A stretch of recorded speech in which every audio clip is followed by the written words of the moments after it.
I'm Teisha Bader with the JBS News Update for Tuesday, May the 10th, 2016. We begin with the commemoration today of Yom HaZikaron, Israel's Memorial Day for IDF soldiers and terror victims. 23,447 IDF soldiers and civilian terror victims killed from 1860 till today are being remembered and honored. In the past year, 68 soldiers and 31 civilians were added to that list. Ceremonies began this afternoon at 4:30 Israel time with a ceremony at Yad Lebanim in Jerusalem, attended by Israeli Prime Minister Benjamin Netanyahu, among other Israeli officials. Netanyahu, who lost his brother Yonatan during the raid on Entebbe in 1976, told the crowd of grieving families gathered that, as the son of a bereaved family, I, like you, carry the burden of grief falling into the abyss of sadness.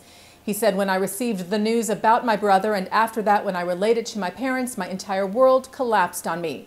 The same thing happened to you. The Prime Minister in his speech also called for national unity. He said, we won't give up on the hopes of reconciliation with our enemies, but first we must reconcile among ourselves. And there is no deeper expression of our shared fate than when we remember with love and salute our heroic sons and daughters who fell so that we could live in our country.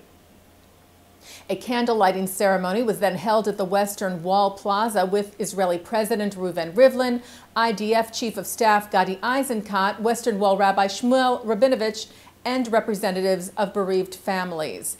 At 8 local time tonight, a minute-long siren was heard throughout the country to honor the fallen, bringing Israeli citizens to a standstill. Tomorrow, Wednesday, Memorial Day events continue when a second siren will sound at 11 o'clock in the morning Israel time, followed by a state memorial ceremony for fallen soldiers on Mount Herzl.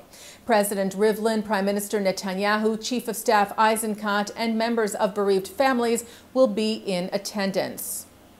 Memorial services will also then be held at military cemeteries throughout the country, and a special ceremony for terror victims will be held on Mount Herzl at 1 p.m. local Israel time. 2 elderly Israeli women were stabbed this morning in Jerusalem.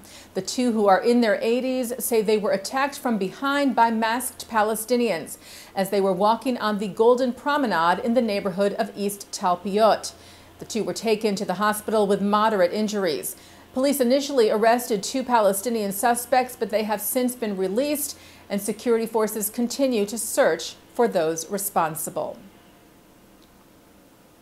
Jewish communal leader Ernest Michel has died. Michel survived the Auschwitz death camp and went on to become a prominent leader in the Jewish community here in the U.S., serving in various positions for over 60 years.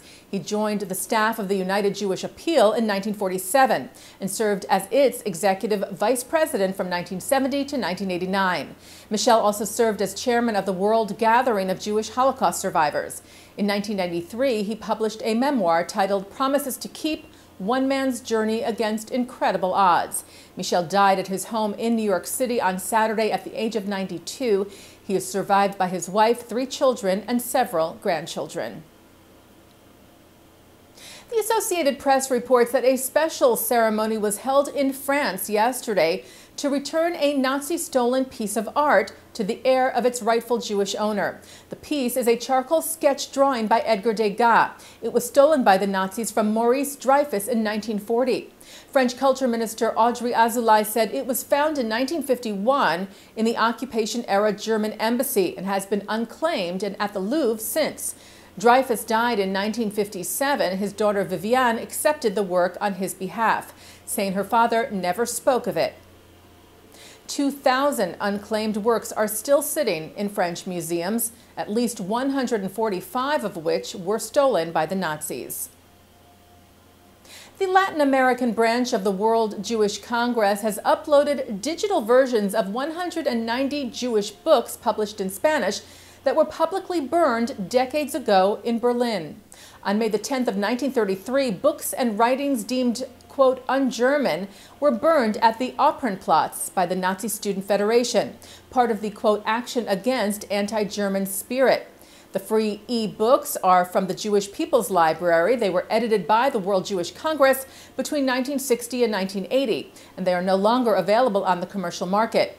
Executive Director of the Latin American branch, Claudio Eppelman, said, "Our goal is to ensure that cultural goods are affordable for everyone. Only in this way," he said, "can we contribute to a better understanding of our society and aspire to better living." And tomorrow evening, as Memorial Day in Israel comes to a close, Israel will mark its 68th Independence Day, Yom HaAtzmaut. And our special programming here on JBS will continue as we remember Israel's fallen and celebrate the establishment of the state.